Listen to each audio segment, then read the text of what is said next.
தமிழகம் சார்ந்த விஷயங்கள்ல முன்னோசனை இல்லாமல் நடவடிக்கைகள் ஏற்படும் அரசியல் நிலையற்ற தன்மை இருக்குன்னு சொல்லலாம்.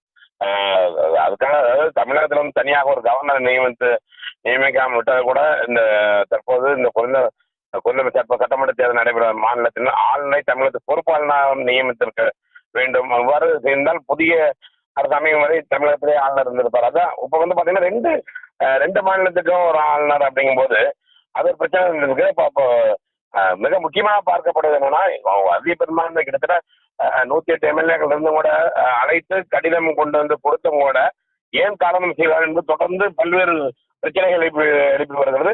சட்ட ஒழுங்கு பிரச்சனை ஏற்படக்கூட வாய்ப்பு இருப்பதாகத்தான் உளவுத்துறை எச்சரிக்கையும் கூட உள்ளது. ஏன்னு கேட்டீங்கன்னா, இந்த ஒரு காலதாமதமாக ஆக பொதுமக்களும் சரி ரசிகர்களும் சரி மிகுந்த ஒரு அதிருப்தியோட இருக்காங்கன்னு சொல்லலாம். இந்த கூட மெரினாவில் கூடுவதாகவும் ஒரு மக்கள் மெரினாவில் கூடுவதாகவும் ஒரு வாய்ப்பு இருப்பதாக தான் தகவல் சொல்லிட்டு வரலாம். அதுக்காக மெரினா கடற்கரையிலும் பாதுகாப்பு ஏற்பாடுகளும் தீவிரப்படுத்தப்பட்டிருக்குது.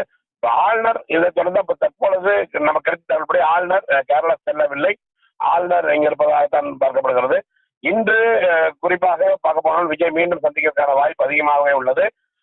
குறிப்பாக காலை விடுதலை சிறுத்தைகள் கட்சி தலைவரிடம் திருமாவளவனிடம் விஜய் அவர் பேசியுள்ளார். அதே போல பதவியேற்பு பணிகளுமே இப்ப நாம் நேரு ஸ்டேடியத்தில் பார்த்தோம்னா அந்த பணிகளுமே மீண்டும் தொடர்வதற்கான வாய்ப்புகள் அதிகமாக இருக்கிறதா கேள்விப்பட்டோம். 9ஆம் தேதி பதவியேற்பு விழாவுக்கான ஏற்பாடுகள் நடக்கலாம் என்று ஒரு தகவல் ஒரு உரம் வருகிறது. இங்க நம்ம மெரினா கடற்கரையை பார்த்தோம்னா மெரினா கடற்கரையில் தற்பொழுது காவல்துறை அதிக அளவு குழுமி இருக்கிறார்கள். ஏனென்றால் மெரினா கடற்கரையில் பொதுமக்கள் கூடி விடுவார்கள், அந்த அமர்ந்து விடுவார்கள் என்ற பிரச்சனை ஒருபுறம் இருக்க காவல்துறையினர் மெரினா கடற்கரையில் குவிக்கப்பட்டுள்ளனர். எந்த ஒரு செய்தியும் நம்ம பார்க்கிறோம். அந்த காட்சிகளும் நம்ம அதை எடுத்துட்டு போனோம்னா அந்த மெரினா கடற்கரையுமே பொதுமக்கள் அதிகம் வந்து விடுவார்கள் என்ற காரணத்திற்காக காவல்துறையினர் குவிக்கப்பட்டுள்ளனர்.